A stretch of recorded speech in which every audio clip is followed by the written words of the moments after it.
Há quem acredite que um livro é denso e rico demais para que possa ser adaptado para cinema. Normalmente, os amantes de leitura entram em grande disputa com quem? Com os fãs da sétima arte, obviamente, porque dizem sempre o mesmo. O livro é muito melhor. E quem é que nunca ouviu ou quem nunca disse essa frase, não é?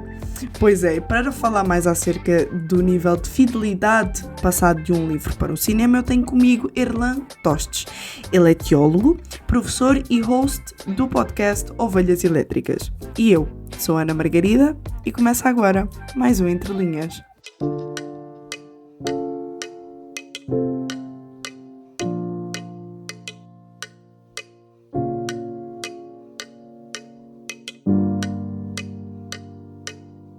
Erlan, em primeiro lugar, eu gostaria de saber qual foi a adaptação que mais gostou e a que menos gostou.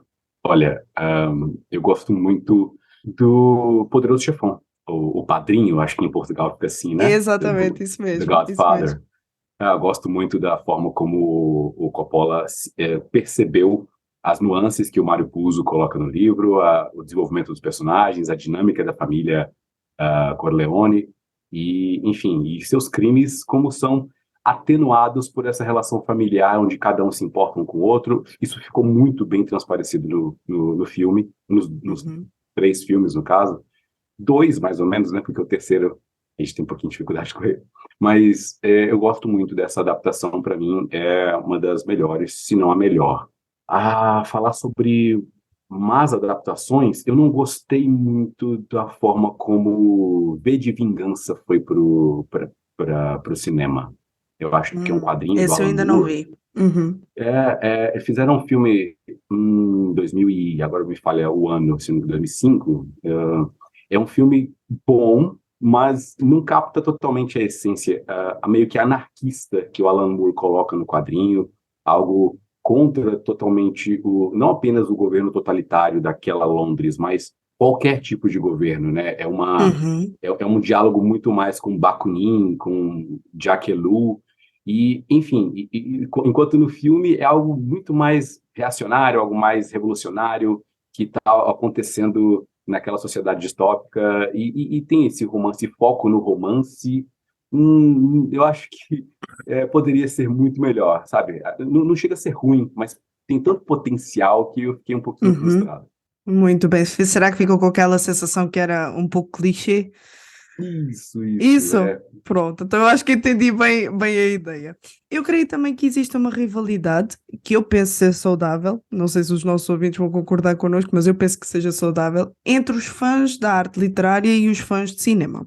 Este Perfeito. primeiro grupo, este primeiro grupo, aliás, acredita que tem de haver um nível extremo de fidelidade a tudo o que é contado, a tudo aquilo que foi escrito, para que seja feita uma adaptação bem feita.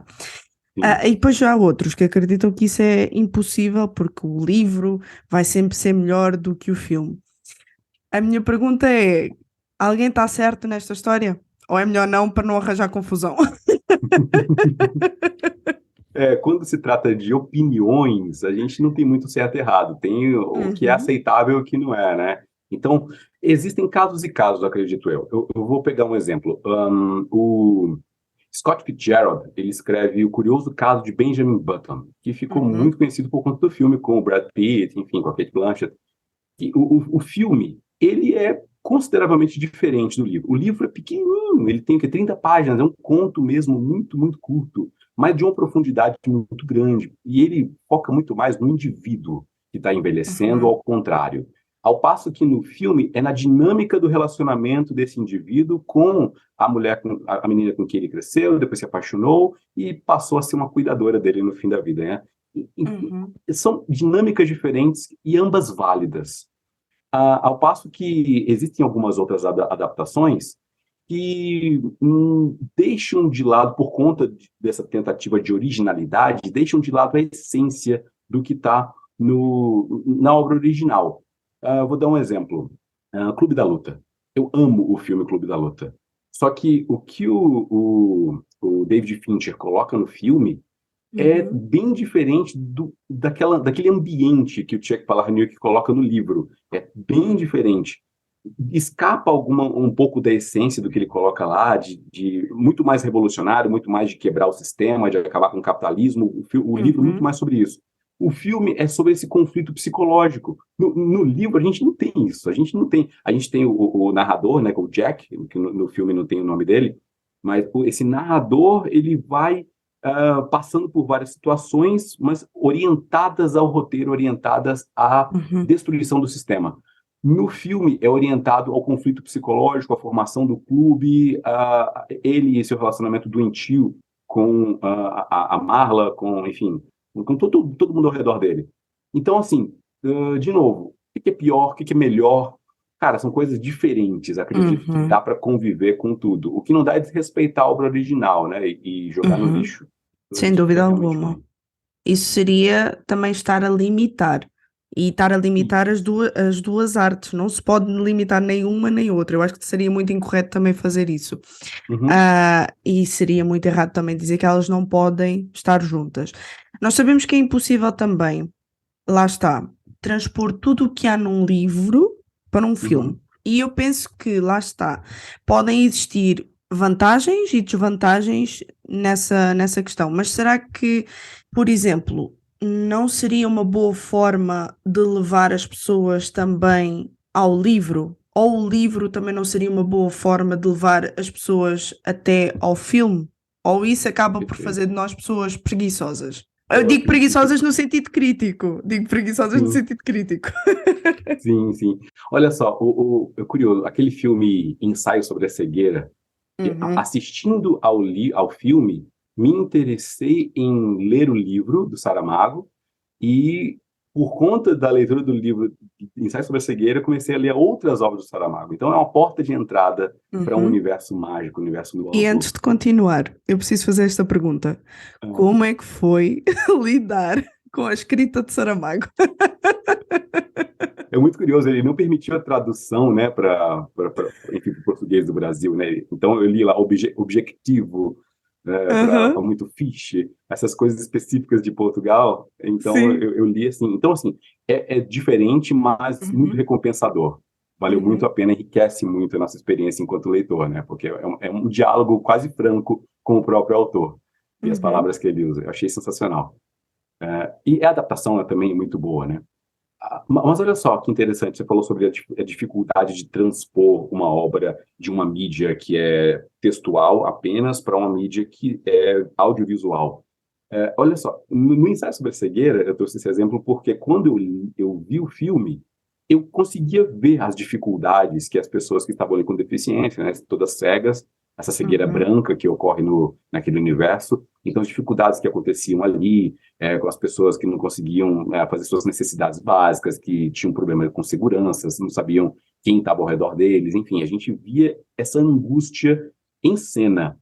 No livro, a uhum, gente tem que imaginar toda forma de literatura que é estritamente textual, a gente precisa exercer imaginação. Numa uhum, mídia audiovisual, a parte visual meio que te dá um atalho, você não precisa imaginar tanto, está lá posto. Agora, no textual, você imagina. Então, você fica imaginando aqui, quando ele descreve a cena daquele senhorzinho de idade que está lá todo vulnerável, com medo daquela rebelião que está uhum, acontecendo, se alguém ia machucar ele. Você não consegue vê-lo, mas você imagina. E aí, essa catarse, né, essa realização que a gente tem quando encontra uma emoção no livro, eu já imagino o meu pai, se estivesse lá, imagino ou qualquer outra figura que se aproxima desse estereótipo.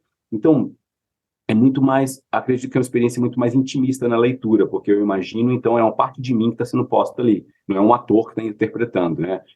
Enfim, cada um tem sua uhum. particularidade, acredito que essa guerra entre o que é melhor, o livro ou o filme. Outro dia eu assisti qual o nome? O Cidades de Papel. Que arrependimento, que filme ruim. É uma adaptação de um livro do John Green, que eu amei, eu gosto muito de John Green.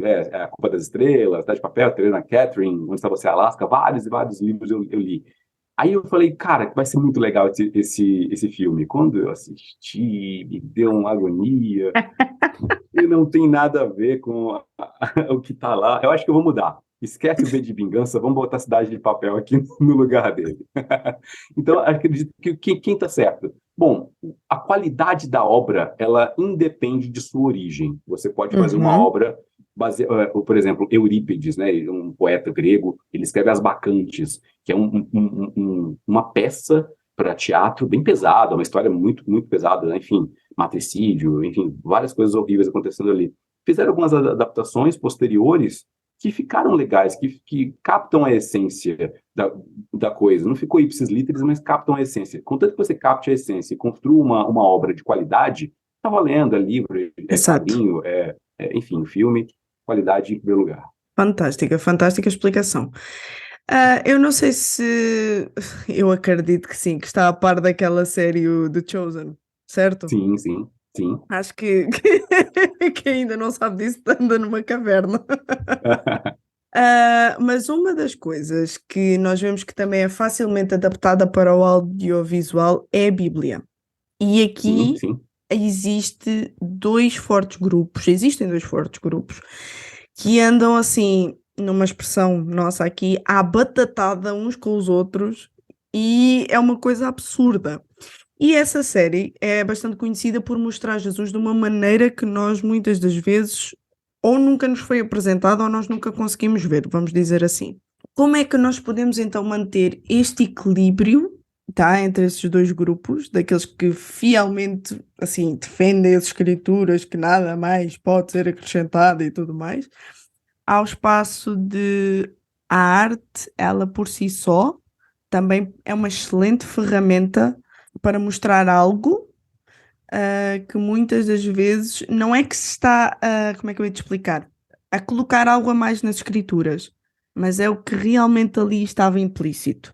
Então, como é que chegamos aqui ao equilíbrio entre estes dois grupos? Perfeito. Eu acredito que a arte, ela tem uma particularidade.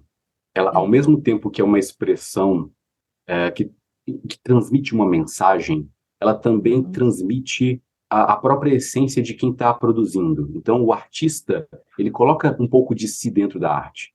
Então, eu vou pegar aqui uma adaptação, vou pegar uma obra original, pode ser a Bíblia que seja, eu vou colocar uhum, aqui em tela. O que eu escolho colocar e que eu escolho retirar ou não mostrar, mostra também um pouco de mim, quais são os meus uhum, valores ou aquilo que eu julgo ser melhor para colocar nessa obra, nesse filme, ou enfim, nessa adaptação. Então, uhum, eu vou dar um exemplo legal. Tem um filme da década de 60, de 64, o Evangelho segundo Mateus, do cinema uhum, italiano, não me recordo agora o diretor, em preto e branco, ele pega exatamente é uma proposta de pegar ipsis literis, o que está no texto, e colocar em tela.